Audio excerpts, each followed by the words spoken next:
Au nom d'Allah, le tout miséricordieux, le très miséricordieux, louange à Allah, le Seigneur des univers, et que l'éloge et le salut soient sur son messager, notre prophète Mohammed, sur sa famille, ses compagnons et tous ses suiveurs avec bienfaisance jusqu'au jour de rétribution.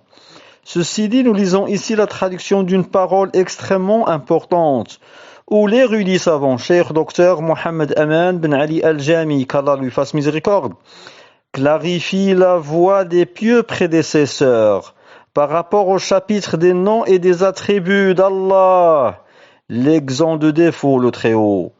Cette voie des pieux prédécesseurs, as-salaf as-salih, les meilleurs siècles, cette voie a été délaissée et contrariée par certains sectes, dont notamment les Jahmites, les Mu'tazilites et les Kullabites, qui se nomment Ash'arites. Ces sectes se sont égarées, et elles ont égaré beaucoup de musulmans dans ce chapitre des noms et des attributs d'Allah le Très-Haut. Le Cheikh rahimahullah dit: nous devons savoir comment les compagnons, les suiveurs et leurs successeurs, y compris les 4 imams reconnus comme tels chez les musulmans, comment ont-ils compris les textes relatifs aux attributs, nusus as-sifat? Les ont-ils interprétés et falsifiés en disant leur apparence n'est pas voulue? Ou bien qu'est-ce qu'ils ont dit? Si nous révisons leurs paroles, nous trouvons qu'ils s'accordent tous sur la parole: faites-les passer comme ils sont venus, sans leur chercher un comment. Amirruha kama ja'at bila kayf. Faites-les passer comme ils sont venus, sans leur chercher un comment. Quand on lit le texte, وَجَاءَ رَبُّكَ وَالْمَلَكُ صَفًّا صَفًّا, et selon la traduction approchée du sens du verset, et que ton Seigneur viendra, ainsi que les anges, rang par rang.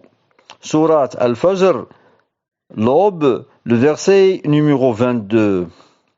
Ou sa parole, que l'éloge et le salut d'Allah soient sur lui, Yanzilu Rabbuna, selon la traduction du sens, notre Seigneur descend. Ou encore la parole du Très-Haut, Ar-Rahmanu ala al-Arshi istawa, selon la traduction approchée du sens du verset, le tout miséricordieux s'est établi sur le trône.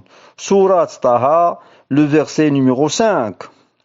Quand on lit ces textes, et les textes similaires bien sûr, quand on lit ces textes, l'obligation est de les faire passer selon leur apparence, c'est-à-dire selon l'apparence qui sied à Allah. Puisque ces textes parlent d'Allah et ne prouvent que l'apparence qui convient à Allah. Quant à la prétention que le fait de les faire passer selon leur apparence conduit à la ressemblance, ceci est faux, car ces versets et ces hadiths des attributs ne parlent pas d'autre qu'Allah. Ils ne parlent que d'Allah. Ils décrivent Allah. Personne ne partage avec Allah la réalité de ses attributs, ni dans sa venue, maji'u, ni dans sa descente, nuzulu, ni dans son établissement, istiwa'u, un établissement qui lui sied, une venue qui lui sied, et une descente qui lui sied. Ces textes ne sont pas à interpréter, mais à garder selon leur apparence, tout en croyant que cette apparence n'est pas l'apparence qui convient à la créature, parce que la créature n'a rien à voir, n'est pas concernée dans ces versets. Ces versets ne décrivent personne en dehors d'Allah le Très-Haut. Fin de ce document. Walhamdulillahi Rabbil Alamin.